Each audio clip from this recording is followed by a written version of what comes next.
السلام علیکم. احمد آفیشل یوټیوب چینل ته په خیر راغلی. دوستانو، د سعودي عربستان ویزې او امیګریشن په باره کې ځینې خبرونه در سره شریکوم. دا خبرونه د سعودي عربستان ویزټ ریزیډنس پرمټ یا اقامې په اړه دي. کوم چا چې اقامې ایکسپایر کیږي یا ایکسپایر شوي دي، هغې لپاره ډېر مهم معلومات دي په دې کې. نو د دې لپاره تاسو د ویډیو ما سره تر اخره پورې وګورئ. که احمد آفیشل یوټیوب چینل ته نوی نو دا چینل در سره سبسکرایب کړئ، ولې چې دا چینل صرف او صرف د مسافرو ورونو خدمت کولو په خاطر جوړ شوی، ترڅو دوی ته که هغه متحد عربي اماراتو کې دي، سعودي عربستان، قطر، کویت او یا نورو خلیج ملکونو کې دي، د هغو ملکونو په اړه خبرونه، د ویزو په اړه معلومات او یا چې کوم نوي قانونونه راوځي د دې چینل له لارې به تاسو ته خپریږي. نو ترڅو چې تاسو د خبرونه بې خبره نشئ، نو دا چینل ضرور د سره سبسکرایب کړئ او سبسکرایب سره سره خپلو دوستانو او انډیوالانو سره هم شریک کړئ. نو را به شو خپلو خبرونو ته.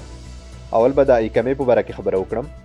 سعودي عربستان ډایرکټر جنرال اف پاسپورټ یا جوازاتو دا اعلان وکړ، هغه ټول بهرني بګړي کوم څوک چې په سعودي عربستان کې دننه دي او یا بهر دي، بهر نه مې مطلب دا دی کوم څوک چې په چټۍ تللي او په خپلو هیوادونو کې یو سلاتیا یا شپږ میاشتې وخت پوره شوی، نو د هغو لپاره اعلان وکړ چې د چا ویزې د 13 مارچ 2020 کال نه واخله تر جون 10 پورې ایکسپایر شوي او یا کیږي، نو هغه لپاره 3 میاشتې وخت په اتوماتیک ډول ور اضافه کړ.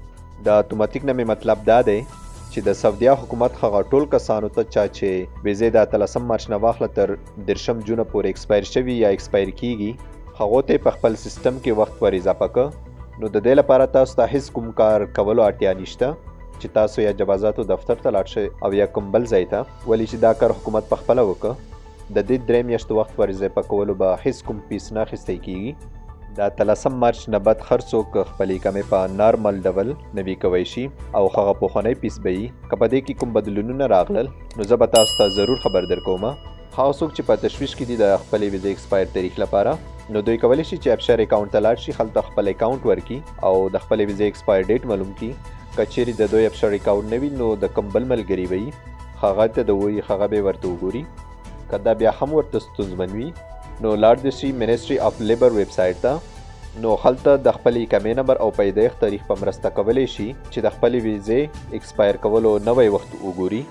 د اقامې نه بعد هغه څوک چې د سعودي عربستان ویزټ ویزه ده او هغه ایکسپایر شوي ده او یا ایکسپایر کیږي، نو هغو لپاره سعودي عربستان څو ورځې مخکې دا اعلان وکړ چې دوی کولی شي چې په خپله ویزټ ویزه کې 180 ورځې وخت اضافه کړي.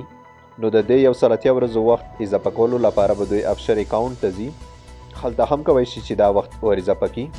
که ابشر اکاونټ ته نه ځي نو جوازاتو دفتر ته د ورشي، د هغې لارې هم کوی شي. نو دا د سعودي عربستان ویزو په اړه ډېر مهم معلومات، ولې زموږ به اکثره هیوادوال کوم څوک چې په سعودي عربستان کې دي او یا په خپلو هیوادونو کې دي، نو هغه به ډېر ورته په تشویش کړي. نو الله دې وکړي چې د دوی د ویزو په اړه کوم تشویش دی هغه د دې ویډیو په لیدو سره ختم شوی وي. نو ما ته راکړئ په دې ځای اجازه، خو باید یادونه وکړم چې دا ویډیو ضرور در سره لایک کړئ. هغه دوستان کوم څوک چې دې ستونزو سره مخامخ دي چې تاسو ته پته وي، هغو ته یې هم ولیږئ. او که دا چینل تاسو زنو سره نوي سبسکرایب کړئ نو ضروري در سره سبسکرایب کړئ، ولې چې راتلونکي کې داسې معلوماتو نه تاسو خبر شئ. نور مو په خدای سپارم. د الله په امان.